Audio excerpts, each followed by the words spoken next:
Good evening, everybody. It is the Safety and the Sportswriter show with Knoxville Nate and Big Joe as we get to talk to you about football and another big football weekend heading our way. And it's going to take a lot to match last weekend with four of the greatest games you'll ever see.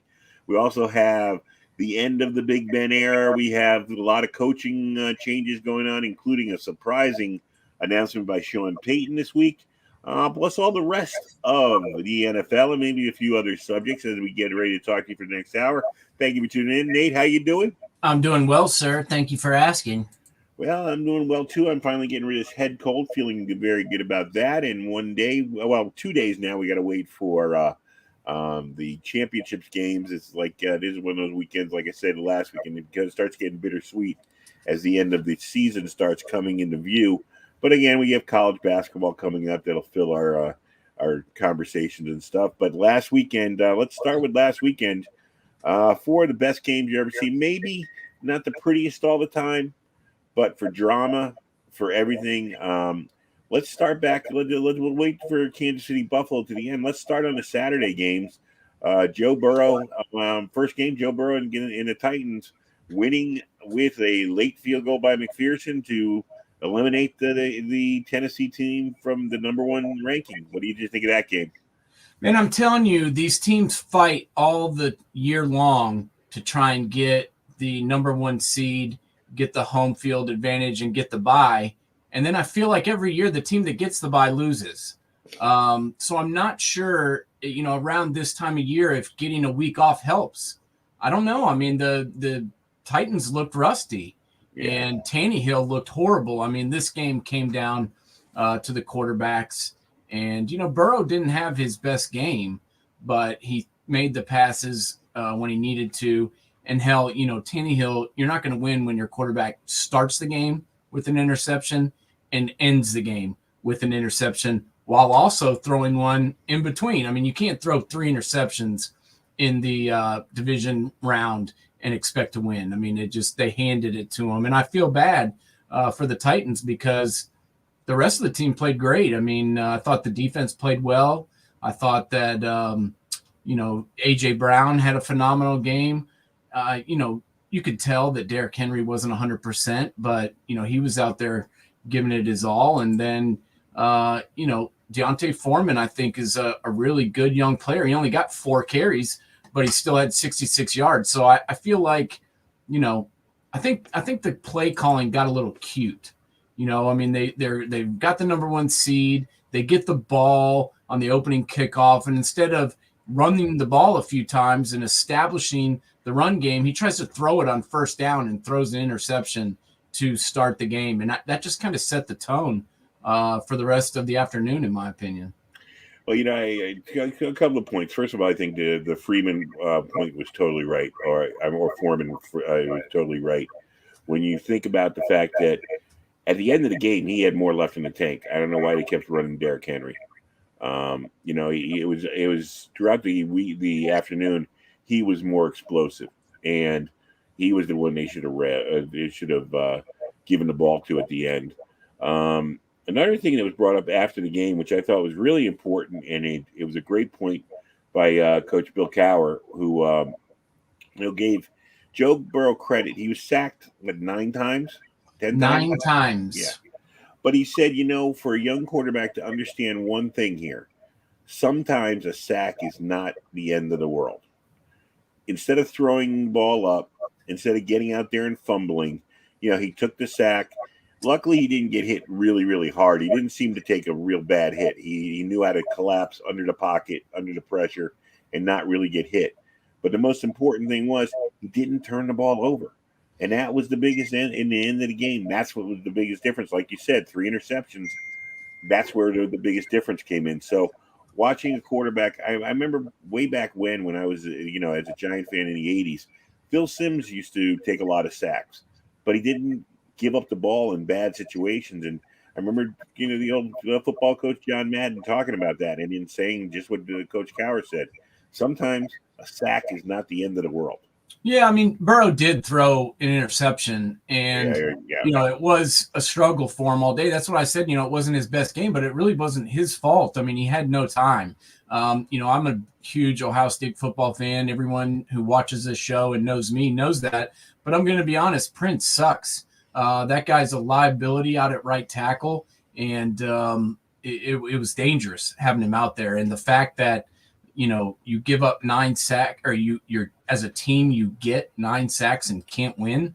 That just shows the ineptitude that your quarterback has. And, I've heard rumors, and we're not going to get too much into rumors today because I hate rumors, but, I can understand why there's rumors going around Tennessee about their quarterback position, because they lost because of their quarterback. And, this was something that you and I discussed, and something that I said in detail was a year ago or 2 years ago when they handed Tannehill that huge contract. I was like, whoa.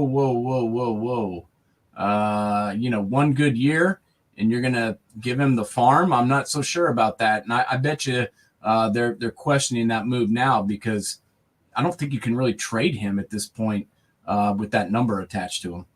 No, you can't. And the other thing is who you're going to get to bring in there. I mean, like you and I talked about it. I mean, if you think about it, you can throw any name out there. Russell Wilson would be great down there. Deshaun Watson would be great down there. I mean, you go around the league, any quarterback that you think would be on the move would either be as good or better than Tannehill. So, I mean, yeah, you can fit anybody in, but like you said, how are you going to get rid of his contract? And then you got to get the guy to come there. You got to get something, some kind of a package to give to one of the teams to get somebody, get him back there. So that's kind of a futile it's like anybody, it's too soon for a lot. And we'll get into those part of the conversations too, because there's a lot of things flying around, and it'll be it's going to be crazy, especially the week between the Super Bowl when there's not enough stories. So let's go to Saturday night, which I was pleasantly shocked, I got to say. I was happy for San Francisco. The little controversy about the blame game when Jimmy G is getting blamed even though he won. But overall, another year and Aaron Rodgers goes home and has not won his second championship or been to his second Super Bowl. What do you think about the effort that night? What could they have done differently? What went on there? I mean, how did San Francisco, their defense, we know it's a really good defense, but man, they took the prohibitive favor for the MVP and kind of shut them down after that first drive. Well, it was in wind chill, had it below 0, and it was snowing. So what did you want him to do? Throw for 500 yards? I mean, he really wasn't going to do that. Was Rodgers perfect? No, but he was 20 of 29 for 225 and, no touchdowns, no interceptions. The thing that I look to is, once again, Aaron Jones was the leading wide receiver. He had 9 catches out of the backfield for 129 yards, and Devontae Adams had 9 catches for 90 yards. After that, the next receiver was Alan Lazard, who had 1 catch for 6 yards. So this just takes me back to a couple of years ago when they had a late first-round draft pick, and they waste it on Jordan Love. I mean, think if they'd had another weapon to use in this game. I mean, I just really feel like, Aaron Rodgers carries this team. You look at the one game where he didn't play, and, they lost to the Chiefs because Jordan Love threw 3 interceptions and looked atrocious. And, he's just the whole team here. And, when he can't, when they are having a pretty good game plan on Devontae Adams, I mean, 9 catches, that's still a decent night, but they didn't really kill him. His longest catch was 25 yards. So they pretty much kept him in front of him, which was a good game plan. And, Jimmy G just wins again. And I was watching this game the whole time, and I'm like, man, the Packers are dominating. I thought they should be 20 points ahead. Yeah, I was like, man, they're dominating this game. And then I look up, and I'm like, it's 10-3. And I'm like, that's not good for the Packers, because they should be up by 2 or 3 scores. I was like, if something goes funny here, I was like, the Packers could be in trouble. And that was about, 15 minutes before the blocked field goal. And then, the blocked punt happens, and the whole, the whole slope of the game changed, and momentum switched, and and that was it. Well, I mean, and that's to play devil's advocate here. I mean, you got Aaron Rodgers, and we know he's not surrounded with the talent maybe he should have. But isn't it part of his job as the quarterback, the superstar quarterback, to make the players around him better? Isn't it? I mean, as you just said, he had 20 completions. 18 of them went to Adams, to his best running back and his best wide receiver. By now, shouldn't he be comfortable enough with Lazard and the rest of these guys where he could throw to them and make them useful in the playoffs? I mean, I just didn't see Lazard open. And then your other option is Mercedes Lewis, who's 40 years old and was never really a great receiving tight end to begin with. And then you've got an injured Randall Cobb out there and, Aquanius St. Brown. I mean, these are your targets. I mean, I just, I'm not giving Aaron Rodgers excuses because I don't even like him. But I'm just thinking, I think all the time about, what they could have done with that draft pick, which could have been, a lot of things instead of wasting it on some guy who doesn't even play and is never going to play for them. And let's be honest, man, the running game wasn't great either. No. Aaron Jones had 12 carries for 41 yards. AJ Dillon, 7 carries. Dillon got hurt, so we don't know what about it. He took a chest injury. I forget exactly when it was during the game. Yeah, but he had 7 carries for 25 yards. My point is neither one of them averaged more than 3 yards a carry.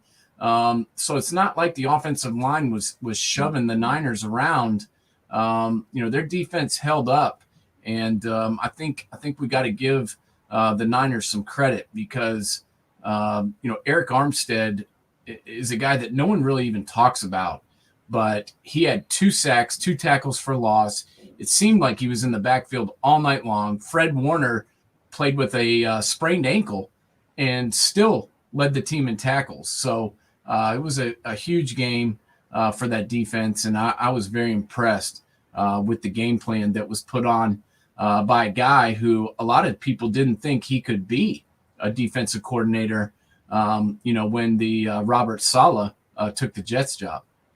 Yeah, and we got to give credit, the people who want to, ping, Jimmy G, and also just that whole San Francisco sideline. If you went up and down it, I mean, Jimmy G he's got a broken thumb and a bad shoulder, and he showed up to play. Deebo Samuel, how many times did he crawl to the sideline? He kept coming back. A lot of those guys played the courageous type game you expect from a playoff football team in the pros. And even in college, the guys who give that extra effort and are out there when they're not feeling their best. So kudos to the 49ers for those guys who played hurt and were out there to the end still fighting, which you got to give a lot of credit for. Back to the and not to belabor this Rodgers thing, but I mean, it may not be fair or anything, but not to bring up Brady because he gets too much credit. But I mean, he did win with Chris Hogan, Danny Amendola, and can't think of his name right now. My boy Edelman as his main wide receiver. So I mean, I don't know. I'd take those guys over these guys. I can tell you that. I don't know, man. I mean, it's just like who was open? I mean, no one was. Devontae Adams, he wasn't really open either, but he still throws him the ball because he knows he can catch it. And Mercedes Lewis ain't getting open. I mean, that guy's 40 years old and was slow when he came into the league, so he wasn't open. Hell, Alan Lazard runs the wrong routes half the time. I mean, they're just I don't know, man. I really felt like that year, if they had drafted another wide receiver, they would have had a chance. And they seem like they're one player away all the time. And that just takes me back to that draft. And I just, I think that they deserve to be criticized for that. Oh, I totally agree with you. I mean, there's no two ways about it. Jordan Love was a stupid choice. It was a wasted choice. We'll see. On the other flip side of the coin, if somewhere down the field, the road, we'll look back at the Trey Lance in the same light. That instead of bringing in Trey Lance, maybe you should have Jimmy G some help. You know what I mean? It's like no, they could definitely use another wideout in the 49ers as well because they've still got they still use Debo quite a bit.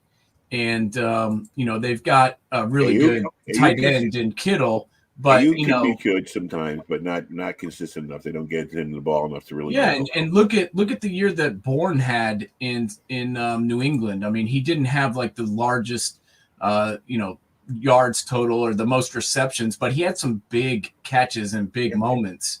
And I think he could have been helpful to the Niners or another wide receiver, because although Jawan Jennings kind of came on late. He didn't do much in the Packers game, and Brandon Ayuk was an offer. So, yeah, I agree. They could have used some help. And then let's go to the first game on Sunday.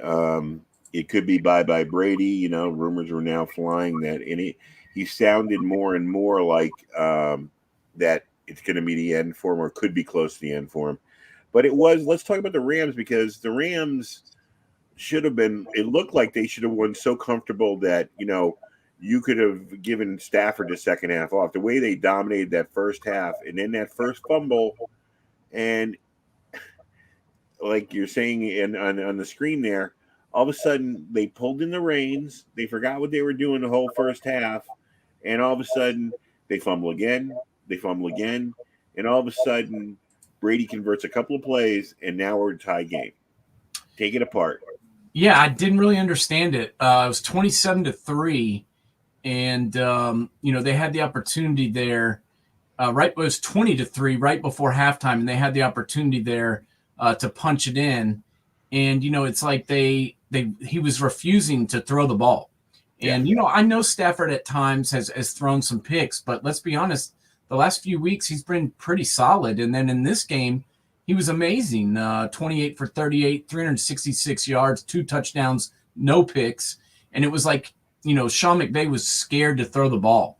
And it got to the point of ridiculousness when they were allowing them to climb back. And then, like you said, they started dropping the ball. And a really ill-opportune fumble by Cooper Kupp, and, that fumble by the running back right before halftime, it kind of led me to think, what are they doing? I mean, it's a great story that Cam Akers came back.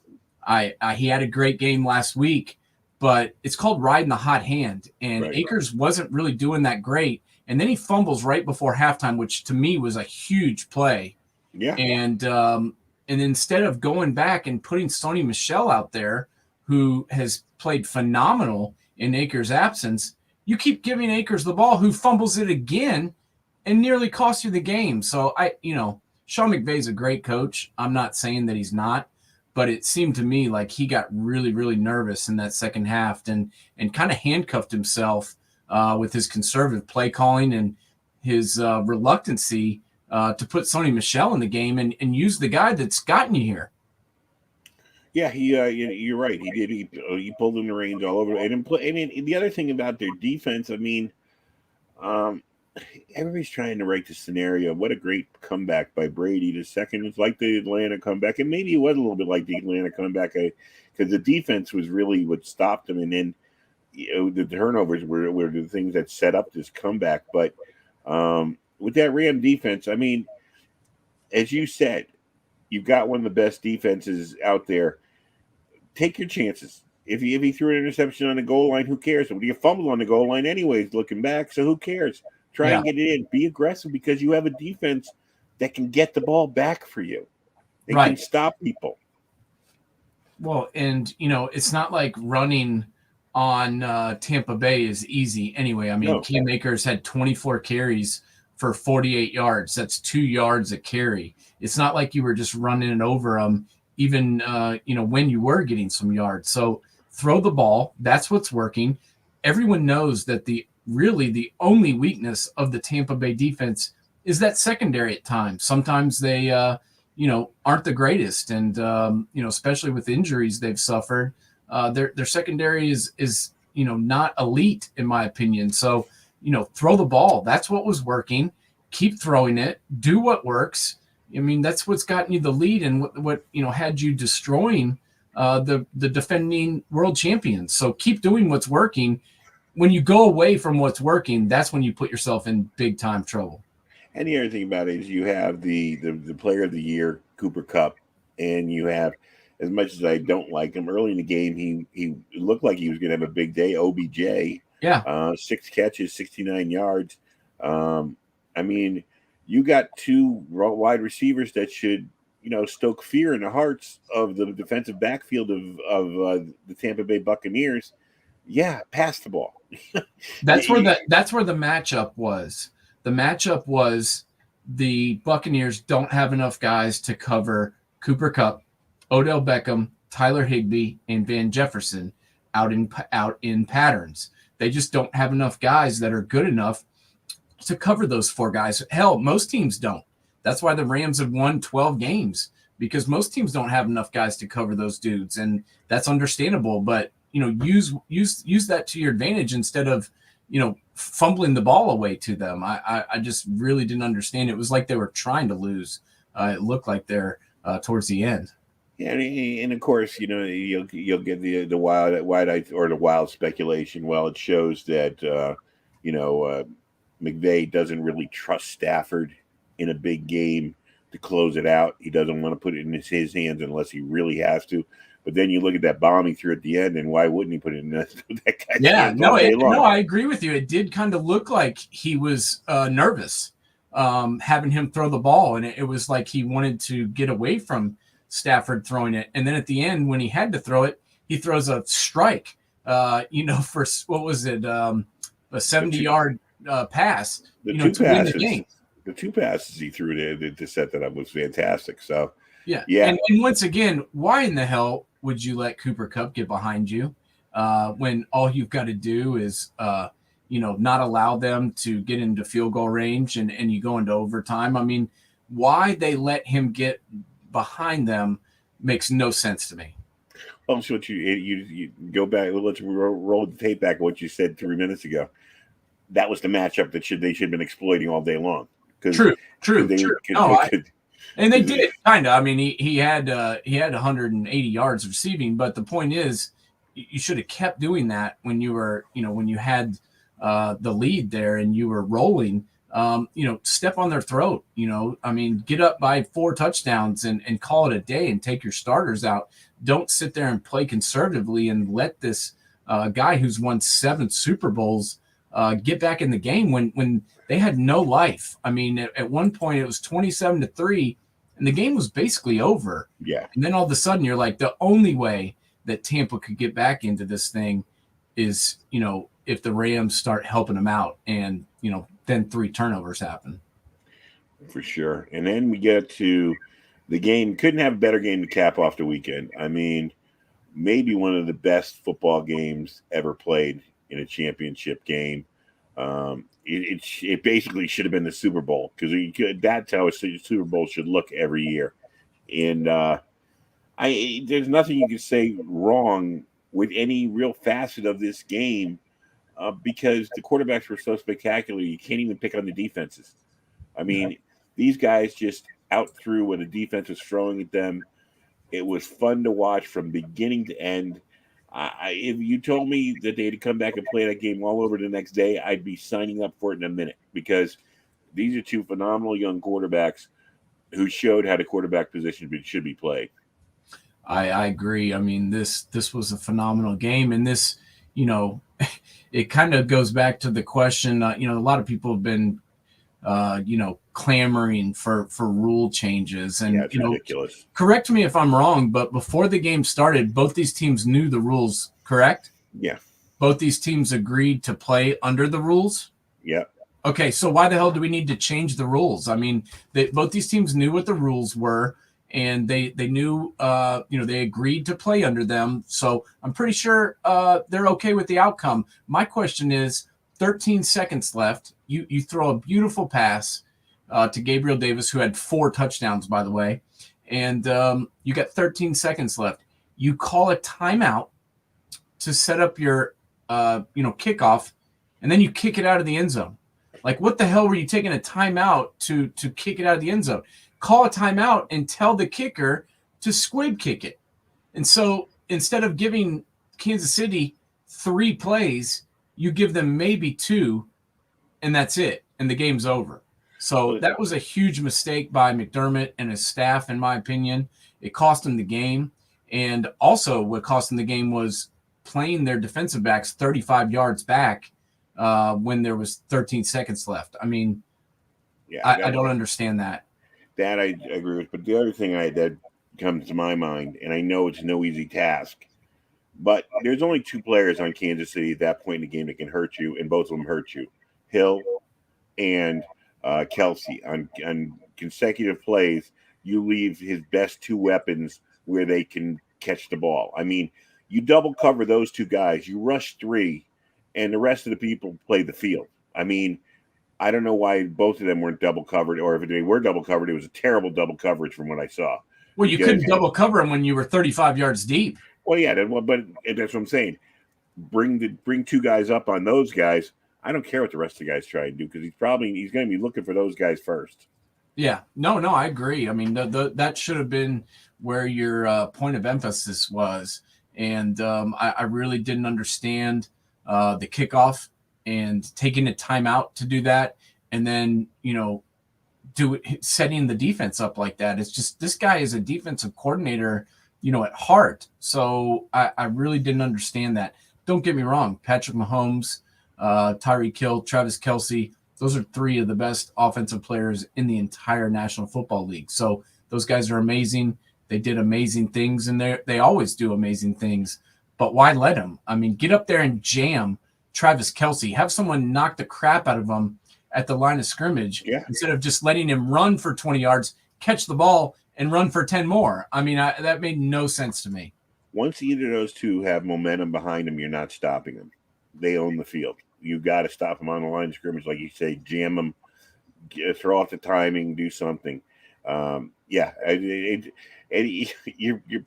against one of the best pure throwers of the football that we've ever seen, and if you give him a slight window, he's going to put it in there. So it's like playing those boys downfield made no sense at all. It didn't make any sense at all. I mean, why are you dropping your guys back 35, 40 yards deep when they didn't need a touchdown to beat you? All they needed was a field goal. You needed to keep them as far down the field as possible to keep them from kicking a field goal. And, it wasn't even a long field goal. I mean, the guy got a 47-yarder, and this is a kicker that can boot it from 60. And so you didn't even make it challenging for him. And that really was disappointing to me. Not that I cared either way. I thought it was a great game, and I loved watching it. But I was just disappointed for Buffalo and their fans and their team for the way that played out at the end. That game should have never, ever gone to overtime. What did you think about the referees this weekend? I thought they had a pretty good performance, the referees. I trying to think back of anything, because I always hate it when the referees impose themselves in playoff football, especially. I hate it when they impose themselves in any game. We give the referees a lot of grief. What did you think about the referee work this weekend? It wasn't bad. I got to be honest. There wasn't like a call that I thought decided the game. There wasn't a call that was so bad that I even really want to bring it up right now. I mean, there was some, questionable calls for sure, including that fumble before halftime. I mean, I don't know. It looked kind of like to me like he was down, but whatever. I can't say that. Finally, I guess if you get down to where there's only 4 games, that's only 4 different groups of officials that you have to put out there. So finally, I think we've found the right 4. If we could only play 4 games a weekend, we might be okay. Because all the crappy officials were at home, I think. Hey, that wouldn't be too bad if it gets spread around the year. Football around the year, I think. We'll just play 4 games a day. Play. I'm cool with that. 4 games on Monday, cool. 4 games Tuesday. 4. Play 4 games a night or 2 games a night and spread it out. I kind of like the COVID year where we were playing games on Tuesday and Wednesday, and we did once this year as well. I was perfectly okay with that. Having football Saturday, Sunday, Monday, Tuesday, Wednesday, okay with me. And then Thursday night as well. Doesn't bother me at all. Okay, we're going to come back to analyze the championship games as our last part of the segments. But let's go about the off-field stuff that we found out this week. A few things that have come out. First of all, Sean Payton leaving the Saints. Kind of no one saw that coming. It was weird, some of the stuff he kind of, I don't know if you heard his speech, but he brought up Drew Brees, and I don't know. It sounded like he said he didn't want to go on without Drew Brees in some ways. I don't know. I didn't get what he was talking about really, but it came out of nowhere. No one expected Sean. The only thing people were speculating is maybe a team trading with the Saints to get Peyton, not for Peyton to retire. How shocked were you when you heard that? I was a little shocked. I had heard some rumors that he was mulling potentially not coming back. Especially a few days before it happened. But I still was shocked when I heard that he was stepping down. I mean, he's a young guy. He's only 58 years old, which for a head coach, isn't ancient.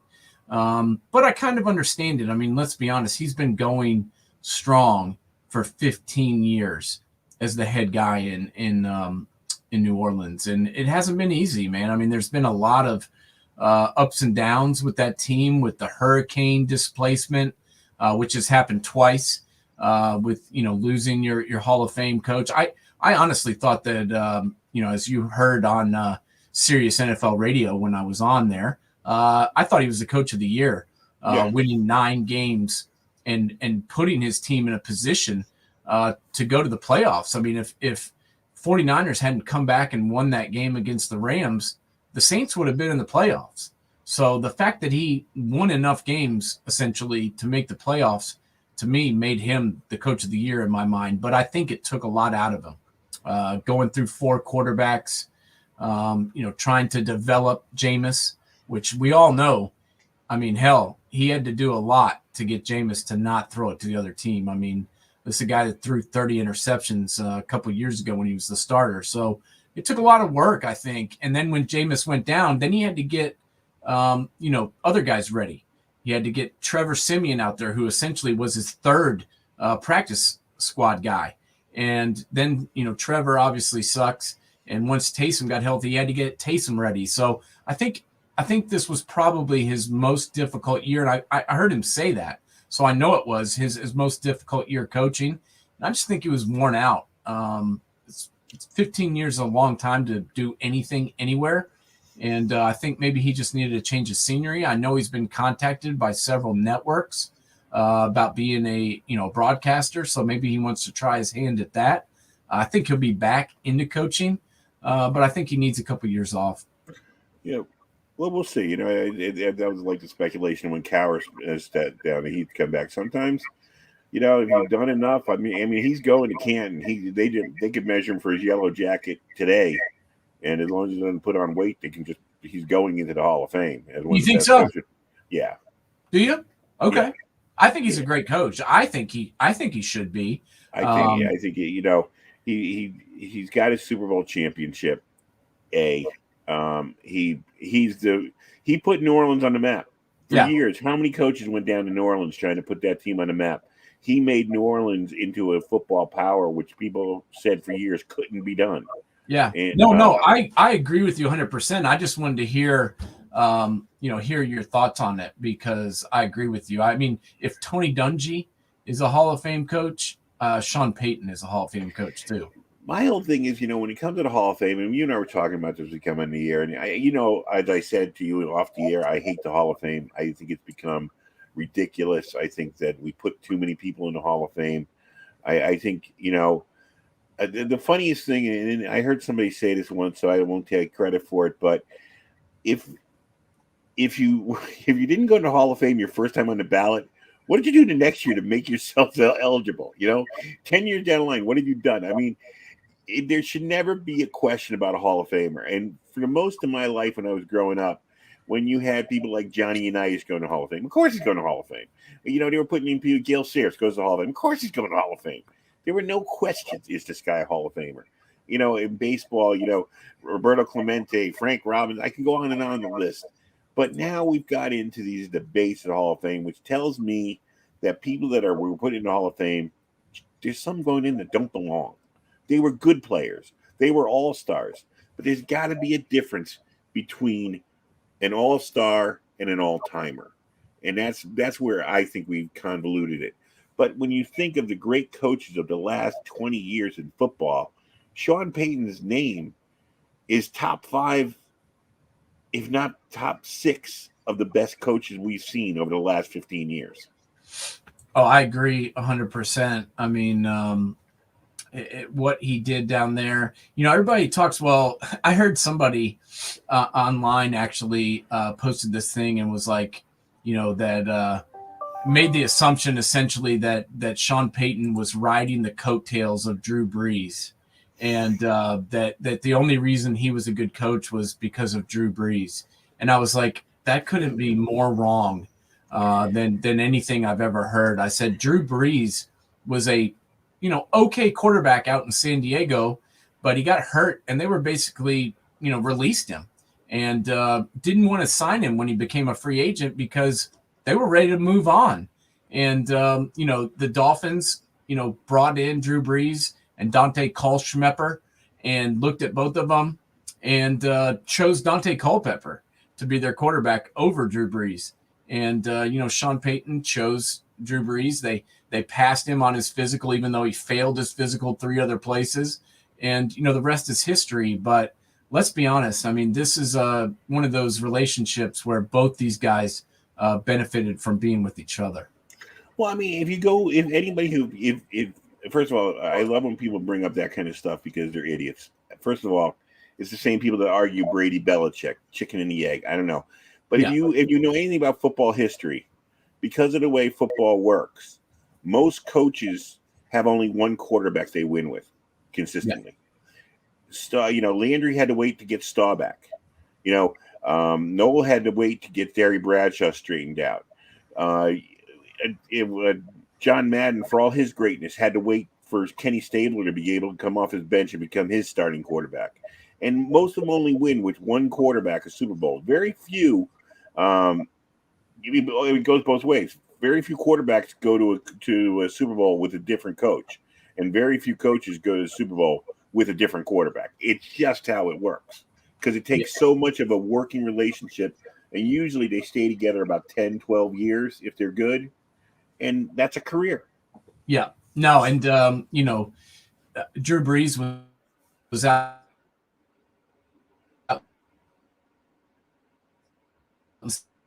Seeing has both benefited from each other. And, Sean Payton was a great offensive coach before he even knew who Drew Brees was. Exactly. Yeah, I remember what he did with the Giants, and that he made Kerry Collins into an All-Pro for one day against the Vikings. And let's which is truly a feat in itself. Exactly. And let's now. I want to preface this with saying I'm not a Byron Leftwich believer. I think he's a bad fit for Jacksonville just because he's a young coach, a first time around, taking over a team that's void of talent with a young quarterback that needs some kind of guy that can build that team. But I don't see Vic Fangio, who just failed in Denver, being the answer there. And when I heard that today, I was like, what the hell are they talking about? I don't know. It kind of makes no sense. They hire an offensive coordinator out there in Denver, and then Vic Fangio is given an interview the same day. It made no sense to me. And some of these coaching moves to me were very, very peculiar, considering there's so many guys out there that have proven to be good head coaches in this league.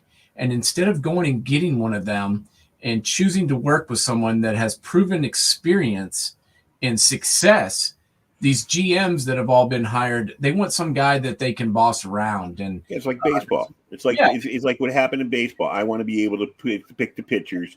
I want to be able to tell you how to run your camp. But the worst thing is now you're going to probably waste. We'll never know what Trevor Lawrence can be because he's in the worst team in football, run by the worst owner, who keeps bringing in the worst people to be there. And we're going to look back on Trevor Lawrence and go, what could have been? You know what Trevor Lawrence is heading to be? Archie Manning of this generation.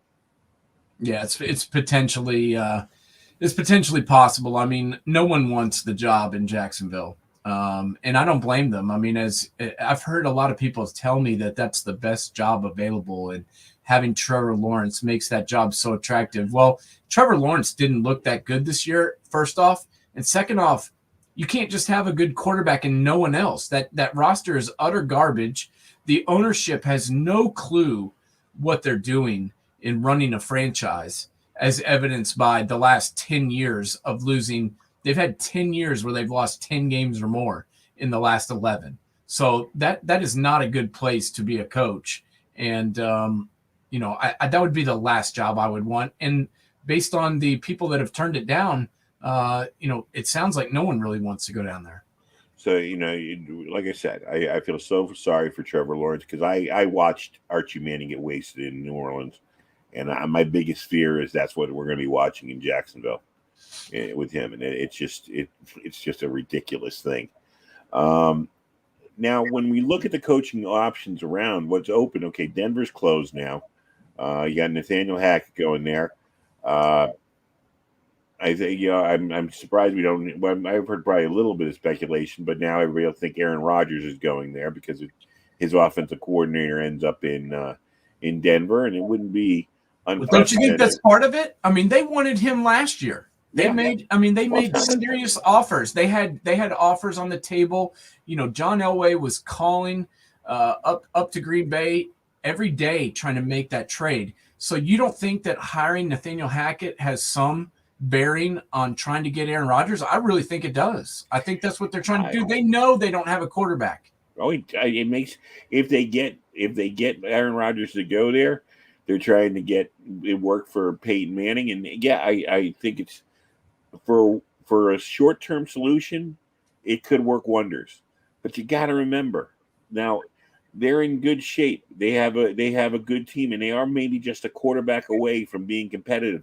But you still got Kansas City looming there, and you got the Chargers looming there. And depending on what those teams develop, it won't be a cakewalk like when Peyton Manning walked into Denver, and all of a sudden Denver was the best Super Bowl option coming out of that division. It's not as easy as the first time Elway did it, and I hope he realizes that. It's true, but I mean, look at the conference championship. I mean, the Niners are playing the Rams. Yeah. So, I mean, there's two teams from the same division that are playing each other to get into the Super Bowl. So there's ways to get into the Super Bowl, even if you're playing in the best division in football, which I believe that division would become that if Aaron Rodgers were to go there. And we'll get into the Aaron Rodgers saga, obviously a lot more as we move along. I mean, hell, we'll probably talk about this every day until he decides what he wants to do. But I really do think that this coaching hire, had a lot to do with trying to get Aaron. And Hackett's done a good job up there. But let's be honest, he's looked really good based on the fact that he's had Aaron Rodgers. Now, I will give him some credit in the sense that he was the offensive coordinator at the Jaguars when Blake Bortles was the quarterback, and he took them to the NFC or the AFC Championship game with Blake Bortles. So that was impressive, the fact that he did that. But let's be honest, the next year they started 3-8 before he was fired. So, yeah, true. When you look at the things that are going on right now, this off season is going to be a very, very intriguing time, especially with the fact that this draft, which we said was kind of void of big quarterbacks, you could lose Brady, you could lose Roethlisberger. You possibly, if Rodgers wanted this, decides because you never know how mercurial he is, he might just sit there and go, well, I got more money. I'm going to Hollywood with my wife. You could potentially lose 3 Hall of Fame type quarterbacks in 1 year with not a lot of talent coming out to replace them, and not a lot of quarterbacks that you can move around and push in there to replace them. I mean, imagine Tampa Bay. If Brady leaves, who do they get? You know what I mean? And Pittsburgh's going to be looking for a quarterback now, and Denver's already looking for a quarterback. So there's some quarterback openings out there. Deshaun Watson sits out there looming in the tall grass, but other than that, there's not a lot of movement you can make with some quarterbacks. So, what do you think about the potential of those three quarterbacks if they leave? We already know Pittsburgh's gone. If Brady leaves and Rodgers just says he's done, what do you think about the quarterback position in the NFL? Well, there's definitely going to be more positions open than there are good quarterbacks to fill them. I mean, think about it. The New Orleans job is open. I mean, Jameis Winston's a free agent. He also is coming off a major knee injury.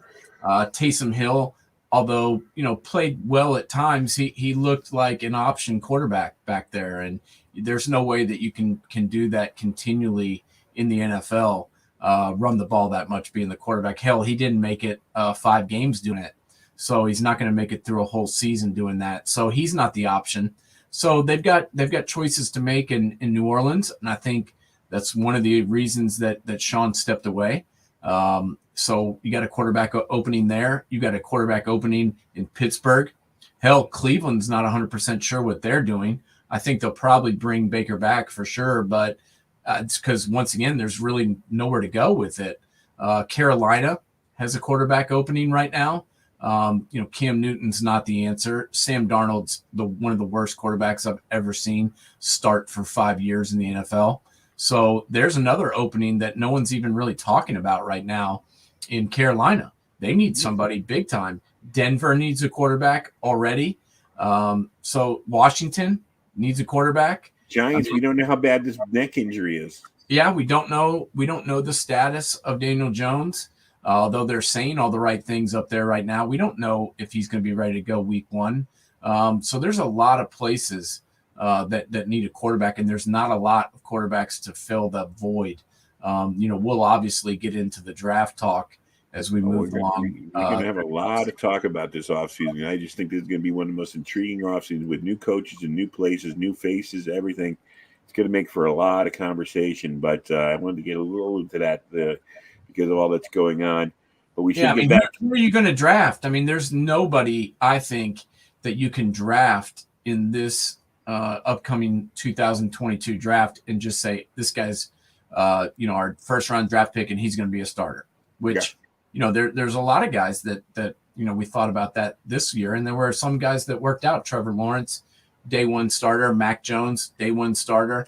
A lot of guys that ended up doing that, but I just don't see anybody in this draft that could do that. I mean, potentially Kenny Pickett, but I'm not 100% sold on him as a day 1 starter in the NFL. I mean, is he a guy that could potentially work his way into being a starter, especially with the lack of quarterbacks? Yes, but I'm not so sure that I'd rest my franchise in my coaching job on this guy.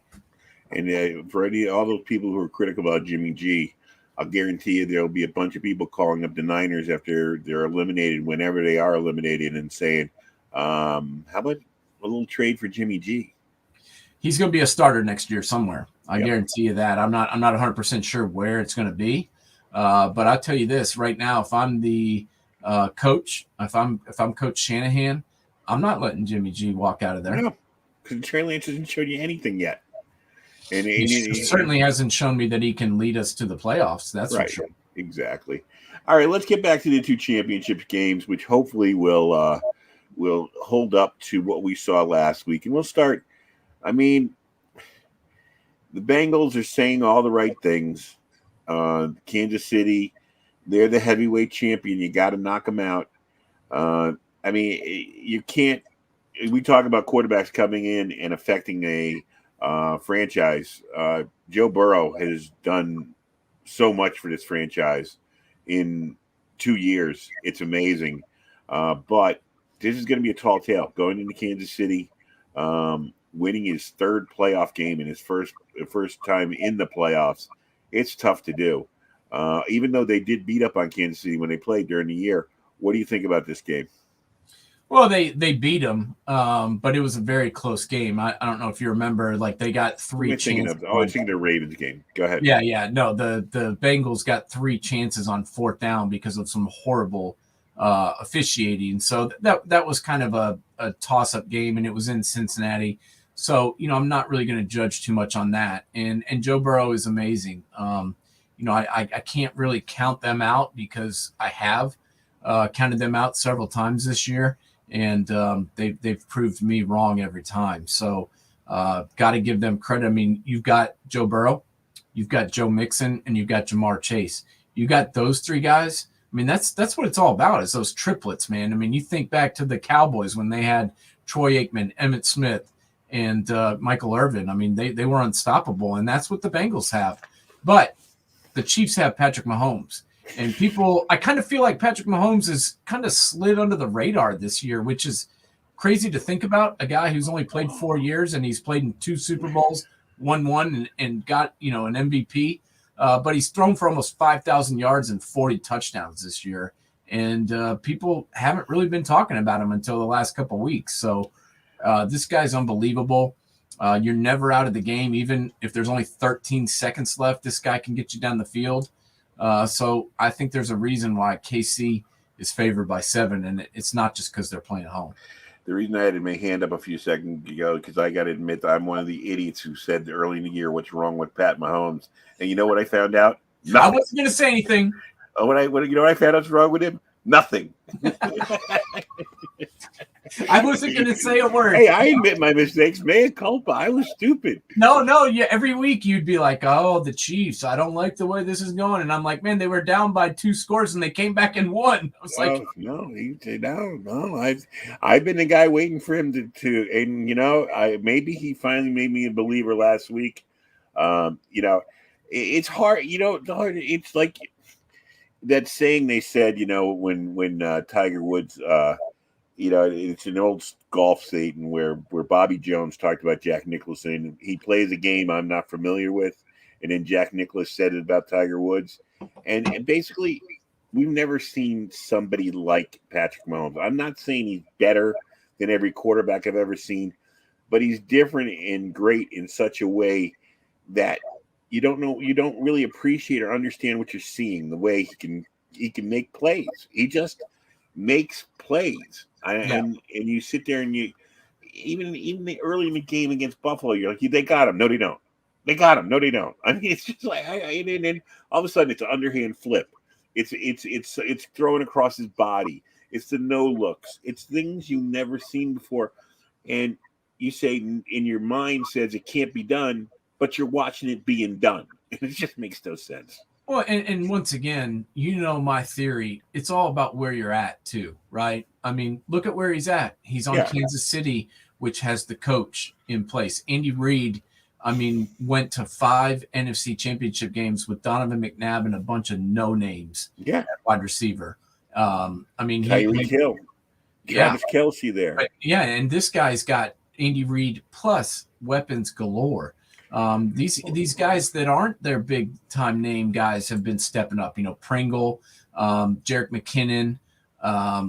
Some of these other guys that Demarcus Robinson. Some of these dudes that are secondary players to them have been making big plays at big moments, and Pat Mahomes trusts them. So I think I'll never bet against Mahomes if I have to put money on it. But at the same time, no one's been able to stop Joe Burrow here as of late, except the Titans were able to get to him. And I'm hoping and thinking that the Chiefs will take a page out of that playbook and try and put him on his back all day.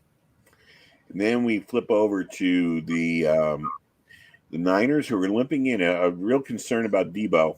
He was hurting at the end of that game. I hope he's able to rev it up for 100%. But the Rams. Now, here's one thing, and I've seen this happen a couple of times, and we all know that the Niners have a winning streak against the Rams, but it is hard to beat a team 3 times in 1 year. It's one of the hardest things you can do in professional sports, in football, is beat a team 3 times in 1 year. So it is a tall task for the Niners, but these two teams know each other. It should be a slugfest. Yeah, I mean, you would think. I mean, the Rams are favored again, but they beat them 5 times in a row, Yep. and 4 of those times the Rams have been favored. Yep. So I just don't think that any of that means anything in this game. I mean, you can say that the Rams have more talent. You can say that the Rams have the better quarterback. You can say the Rams are the better team.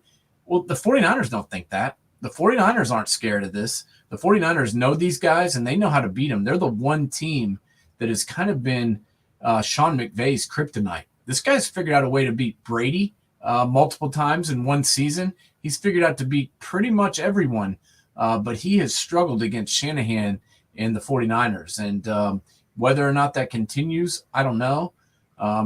Beating a team 3 times, yeah, I mean, it's been done.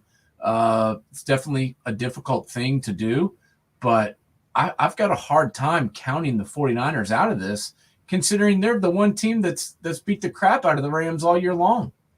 Yeah, I mean, I'll be rooting for the Niners. I'll tell you honestly, because the more people criticize Jimmy G, the more I get on his side, because I think he's not perfect, but he makes the plays when he has to. Yeah, he throws some stupid interceptions, but I mean, maybe it's because as a New York Giant fan, that's what Phil Simms was sometimes. Phil Simms would be the guy you sit there and go, why? And then at Eli, for all his great years or his great stats at the end, he'd have that one game in the middle of the year where he'd throw 5 interceptions. You go, why, Eli? Why? So it's like, it takes me back to it takes me back. The craziest part of this season was the 49ers are 4-5. They were 0-4, or excuse me, they were 3-5. They were 0-4 at home. It's middle of November, November 15th. They're playing the Rams, who were 7-2 at the time, and 4-0 on the road. And the 49ers hadn't won a home game in over a year. And what do they do? But they come out and dog stomp the Rams 31-10. And the Rams kicked a field goal later. It would have been 31-7. I mean, it was just a pistol whipping like I could not imagine. And a year they hadn't won a home game in a year, and they just came out and rolled the Rams after a lot of us thought the Rams were the best team in the league, the way that Stafford and Kupp and all those guys were playing. And it wasn't even a ball game. So this is why I just can't, I cannot take the Niners out of it in this matchup, because they're a team that's beat the Rams twice already this year, and one time they're the one team that's really destroyed the Rams in a game. Well, it's about time for our picks. So I'll let you lead off. You lead off with the AFC. I'll lead off with the NFC, and then we'll wrap it up. So, who's your AFC pick? I'm going with the Chiefs. Okay, I've got to go with the Chiefs myself. The Chiefs have done it. I just can't. I'm rooting for the Bengals because I love the underdog. I love the story of Joe Burrow. I love the story of to see him come out of nowhere and make it. But I can't. You can't pick against the Chiefs. Not here. Not now. Well, this is a huge game. They're at home. You've got Andy Reid. You've got Patrick Mahomes. You've got Tyreek Hill. You've got Travis Kelce. I mean, who are you going to cover? It's hard to cover both those guys. And if you play man, if you play cover 2 and play man coverage on those two guys, well, then Patrick Mahomes runs for 60 yards down the middle of the field. I mean, if you try and cover those guys one-on-one, he throws it over your head. So I've got to take the Chiefs in this one. And the thing I'm about to say is maybe it's too early for the Bengals to be where they are. Maybe the stage is just too big. Their coach, not a lot of experience, a young guy. They're a very young team. Outside of Joe Burrow and maybe Joe Mixon, and Chase, I mean, are the rest of these players ready for the prime time yet? So I think, if anything, the reason to go with the Chiefs is the Bengals got here faster than expected. It's like, I don't know if they're the complete team they need to be to win the championship yet. And in the afternoon game, I got to go with the Rams. I just got to go to the 3-time situation. I'm going to be rooting for San Francisco, but it looks like the Rams Chiefs are going to be my Super Bowl pick. Take it away. Yeah, I've got to take the Rams too. I mean, I just got to imagine at some point that they beat the 49ers. I mean, they haven't beat them in forever. And, I really liked the way that the Rams looked in the first half until he quit calling the plays that were working. They looked unstoppable. And, the offensive line, even without Whitworth, was holding up. And even when they couldn't run the ball, it didn't seem to matter because they were able to throw it. So I don't know. I feel like this team is built for this type of game. They've got the pass rushers. I mean, if they had trouble blocking Bud Dupree and Harold Landry, how the hell are they going to block Von Miller and Aaron Donald? Yeah. It could be a long day for Jimmy G. So, anyways, it would be really weird if it was Cincinnati, San Francisco, because it would be the third time they matched up in a Super Bowl. Of course, that was way back in the Joe Montana era, so one thing has nothing to do with the other. But looking forward to another big weekend. Hopefully, these two games match up with last weekend's. I mean, teams I really want to see win probably aren't going to win, but don't want to see anybody. I don't want to be sitting on my couch watching a 45-20 blowout in the fourth quarter. I want to see drama like I saw last weekend. Yeah, I mean, I don't think we can really complain after last week's games. I mean, 19-16 for the Bengals, 13-10 Niners. I mean, we had 2 walk-off field goals and also, a walk-off, touchdown. So we had 2 walk-off field goals and a walk-off touchdown. That was pretty damn good. No, 3 walk-off field goals. Yeah, three walk-off field goals and a walk-off touchdown. Yeah, so it's never. That's going to be hard. I mean, Roger Goodell, for all the criticism he takes, and he had nothing to do with this, but his league gave us a great weekend last weekend. Yeah, no, it was fun to watch, and I'm hoping that these games are good.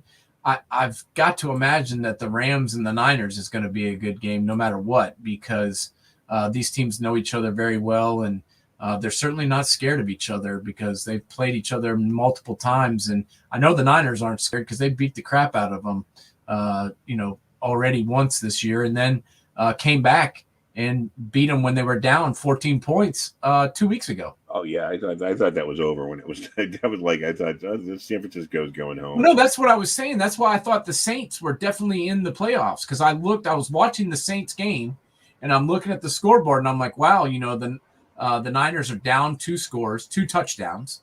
I was like, the Saints are playing great. I was like, he's going to get this team to the playoffs. I was like, that's amazing. And then they won, and I looked and they came back and the Niners won, and I was just like, what the hell happened? Because I didn't see that game live. I watched it later, and I was just like, how did they pull that out? So when you look back at maybe when we were talking about Halloween, we were probably saying, oh, Arizona Cowboys would probably be the championship game.